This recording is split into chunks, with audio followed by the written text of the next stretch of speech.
Kita sapa dulu Prof-nya, masih unmute rupanya beliau. Oke. Ya, wah. Ya, selamat pagi. Assalamualaikum warahmatullahi wabarakatuh semuanya. Waalaikumsalam warahmatullahi wabarakatuh. Salamnya lebih fase dari saya nih, Prof. Oh iya, senang saya bertemu dengan kalangan cendekia. Iya. Jadi Prof, alhamdulillah Prof sudah bergabung dengan kita. Saya agak merinding nih bisa bertatapan dengan Prof walaupun hanya via Zoom ini. Tokoh bangsa kita ini, salah satu guru bangsa penerus Gus Dur kan, sahabat karib dari Gus Dur. Jadi Prof, saya tidak akan berlama-lama, saya memperkenalkan para audiens kita ini. Ya. Adalah pertama sebagian besar para penghulu, Prof. Penghulu se-Indonesia. Di Indonesia ini sekitar seluruh Indonesia ada sekitar 5.000 penghulu yang tugas utamanya itu menghalalkan yang haram, Prof. Ya, mengawasi pernikahan. Jadi kalau ada nikah siri itu salah satu program ini bagaimana meminimalisir nikah siri begitu. Nah, tugas mereka adalah mengawal undang-undang, ya sebagian besar itu adalah hukum keluarga, yang salah satunya adalah undang-undang perkawinan yang sudah direvisi dari Undang-Undang Nomor 1 tahun 74 menjadi Undang-Undang 16 tahun 2019. Nah, kita ini kan juga sesekali diberikan suntikan filosofis gitu kan. Nah, salah satu tokoh filosof Indonesia saat ini, ya bahkan dunia kalau saya tahu. Jangan. Dan teman-teman penghulu perlu tahu salah satu saya ingat sekali pernyataan dari Prof itu sekolah itu ijazah itu bukan bukti orang ya bisa berpikir, tapi bukti bahwa orang pernah sekolah gitu kan. Ya. Kata Karni Ilyas, no Rocky, no party. Jadi hari ini kita party dengan Prof. Ya. Saya tidak berpanjang-panjang, saya langsung berikan saja kesempatan kepada Prof Rocky. Silakan Prof. Oke, saya coba tanya teknis apa saya bicara berapa menit, lalu ada apa setelah itu?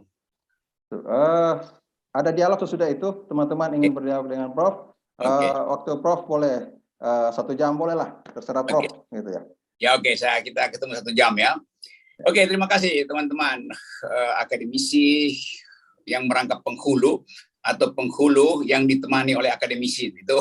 Ini kita bolak-balik aja tuh, karena kalau kita bicara soal hukum keluarga, tentu di dalam istilah hukum kita menemukan satu hal yang fundamental, yaitu kepastian. Kita menyebut hukum bila ada kepastian itu. Kalau kita sebut sebagai pertimbangan, itu artinya ada hukum yang belum final, karena itu diperlukan pertimbangan. Nah, masalahnya selalu di dalam hukum perkawinan, ini saya terangin hukum perkawinan sebagai dosen ya, bukan sebagai pelaku perkawinan ya. Siap, Prof. Keadaan kita mulai dengan hal yang dasar ya, bahwa yang disebut norma hukum itu sebetulnya adalah norma yang disisakan oleh norma kebudayaan, norma yang disisakan oleh norma kesusilaan, norma yang disisakan oleh norma keagamaan. Jadi sebetulnya dalam status modern, bentar ini ada, dalam status modern, hukum itu tumbuh sebagai pendamping dari norma-norma yang lain. Kan kita nggak bisa hidup terus-menerus dengan norma hukum semata tuh. Norma hukum itu kan kaku. Padahal ada norma yang lebih luas yang sebetulnya memungkinkan kita untuk bercakap-cakap sebagai sesama manusia. Norma kesusilaan itu jauh lebih luas daripada norma hukum. Norma agama jauh lebih luas dan lebih tinggi daripada norma hukum itu. Demikian norma yang lain. Jadi kalau saya melihat dari sisi perspektif agama dan perspektif ilmu, kita masuk di dalam upaya untuk menyelesaikan persoalan kemasyarakatan dengan memilih norma. Sesuatu yang sudah diselesaikan melalui norma sosial, buat apa diselesaikan dengan norma hukum?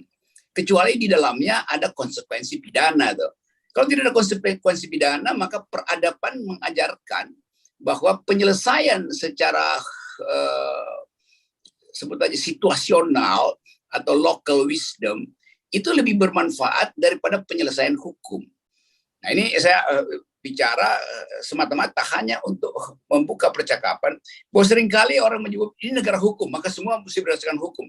Enggak begitu. Negara hukum itu satu bagian, yaitu bagian administrasi dari percakapan dan relasi kita sebagai warga negara. Karena itu disebut negara hukum. Tapi di dalam negara hukum, tidak semua harus diselesaikan secara hukum.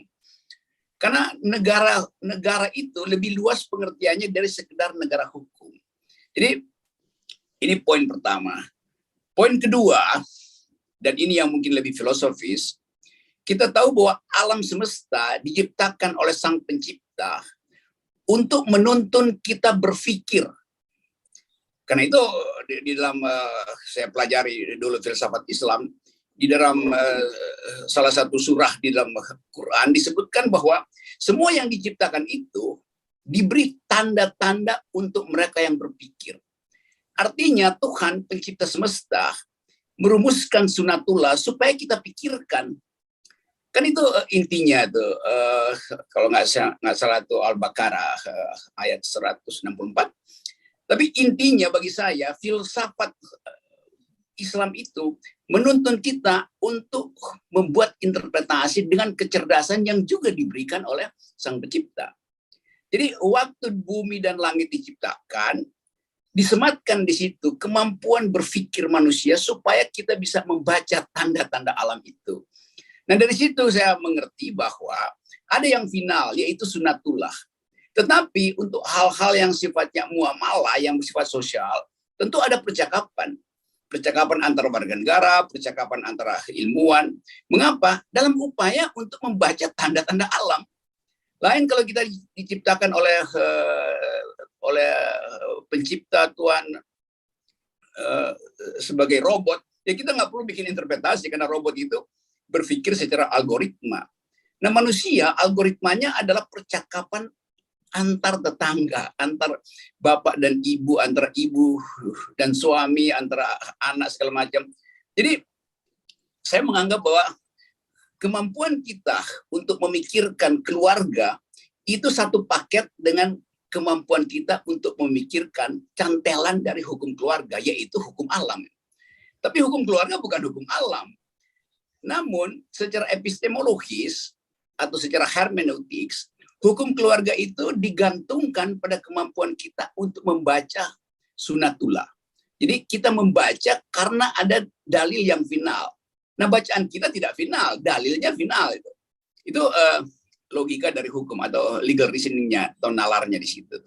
Sekarang ada persoalan di Indonesia terutama tentang status hukum keluarga terhadap hukum negara. Itu bisa kita baca di dalam debat, di dalam situasi hari-hari ini.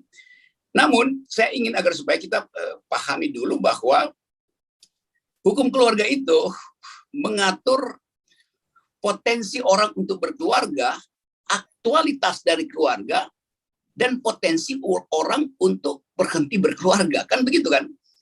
Mulai dari lamaran sampai perceraian kan di situ kan. Jadi lamaran itu kan potensi buat berkeluarga. Bisa juga terjadi lamaran itu diucapkan berkali-kali dari orang yang jatuh cinta, pada detik terakhir dibilang batal itu. Jadi hukum keluarga bisa batal karena batinya nggak comply each other. Nah, demikian juga kita anggap bahwa oke, keluarga itu harusnya secara normatif adalah sakinah, mawaddah segala macam, itu langgeng. Tetapi peristiwa sosial bisa membatalkan itu. Karena itu kemudian dicari cara agar supaya pembatalan keluarga itu betul-betul adil. Warisan segala macam. Nah, kita belajar itu sebagai upaya untuk mengantisipasi bila satu keluarga itu akhirnya di ujungnya tidak menemukan sebetulnya kesesuaian, kesepakatan, keselarasan. Jadi agama juga memberi jalan keluar sebetulnya buat tidak semua yang dinyatakan sebagai kemestian itu harus dipelihara sampai di ujung. Kenapa tadi? Karena manusia bikin interpretasi dan manusia riding the tidal wave of opportunities itu. Selama kita hidup di dalam kesosialan kita, seluruh aspek kebatinan kita juga bisa berubah itu. ayat suci tidak berubah, tapi perilaku manusia di dalam menjalankan ayat suci berubah. Jadi sekali lagi, para penghulu tentu ada di dalam kondisi yang sekedar menjalankan undang-undang. Tetapi kita juga mesti tahu bahwa penghulu ini adalah teman-teman penghulu itu semacam barometer tentang keadaan masyarakat. Dia tidak memutuskan hukum, tapi dia bisa kasih pencerahan hukum. Jadi sekaligus dalam perspektif ini saya gembira sekali karena ini pertama kali kalangan penghulu berupaya untuk memikirkan lebih jauh fungsinya apa sebetulnya. Apa sekedar pencatat, apa sekedar upaya untuk membantu membentuk keluarga pada dua makhluk yang saling jatuh cinta dan berjanji untuk hidup di dalam kesucian itu. Nah, sering saya menganggap bahwa hal-hal yang sosiologis kadang-kala tidak dipikirkan orang-orang oleh ahli hukum. Penghulu justru mesti pikirkan itu. Saya beri contoh misalnya data, saya barusan baca data hari ini. Di Indramayu, setiap tahun ada 8.000 perceraian. Setiap tahun ada 8.000 perceraian. Artinya setiap tahun ada sekian ribu janda duda. Itu berarti ada problem dalam perkawinan. Tentu bagi penghulu secara ekonomis bagus juga ada perceraian, sebab nanti ada pernikahan lagi kan. Maka ada peristiwa administrasi, pencatatan segala macam tuh. Tapi kita mesti juga melihat kondisi masyarakat kita. Kenapa terjadi perceraian? Apakah karena masing-masing merasa tidak lagi memerlukan pasangan? Seringkali perceraian terjadi karena faktor-faktor sosial, tekanan ekonomi itu. Orang yang barusan punya smartphone, tiba-tiba berdagang saham online, lalu dia bangkrut. Lalu istrinya minta cerai itu karena nggak tahan melihat hobi baru si suaminya yang 24 jam di depan layar handphone untuk berdagang forex misalnya. Jadi soal-soal semacam ini yang bagi saya penting supaya kita sebagai penghulu, teman-teman penghulu juga sekaligus menjadi pemuka di dalam menerangkan potensi berantakannya sebuah keluarga karena tekanan sosial, karena timbulnya kecurigaan kultural itu.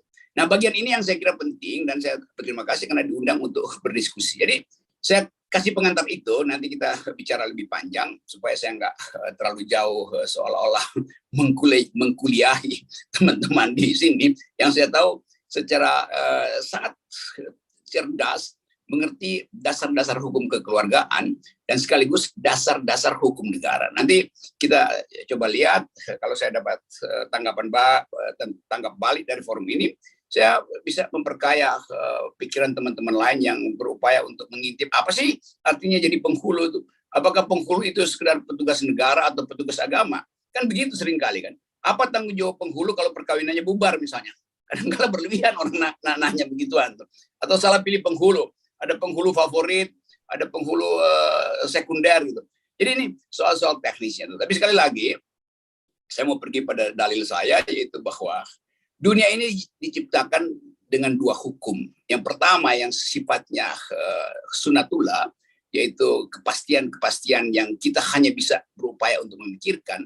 Yang kedua adalah hukum yang menimbulkan polemik karena kita memang hidup secara majemuk. Jadi saya kira itu poinnya Pak moderator, Ibu Doktor, Ibu Profesor, dan selebihnya saya tinggalkan di forum ini dan saya mau mendengar percakapan bermutu di pagi hari ini. Justru dari kalangan yang seringkali dianggap hanya sekedar sebagai petugas. Padahal sebetulnya mereka berpikir tentang kemaslahatan bangsa melalui kemaslahatan keluarga.